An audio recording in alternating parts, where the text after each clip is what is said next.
វិតអ៊ូអាប់ខូចចិត្តដោយសារស្នេហ៍ថ្លៃ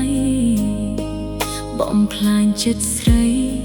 ប្រោះថ្លៃការនឹងស្រីផ្សេងស្នេហ៍ស្មោះ5ឆ្នាំមិនឈ្នះស្នេហ៍តែមួយថ្ងៃគេល្អលើស្រីខ្លាំងណាស់មែនទេប្រាប់ផង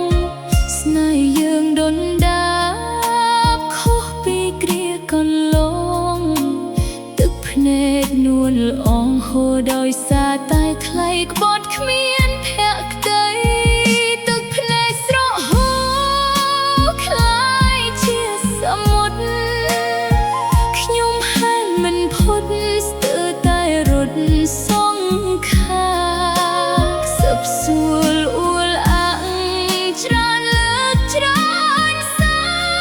រតើដល់ថ្ងៃណាទើបឲ្យឆ្លងផុតសមុទ្រនេះបាននៅលើលោកនេះមានប្រស្មោះទេមានភក្តីស្នេហ៍មិនប្រៃសាវ៉ាពីបីសាក់រួមរស់នឹងគ្នាលុះដល់ជីវិតយើងខ្សែទេដាអើយប្រណីភ្ជាប់និស្ស័យឲ្យគេមក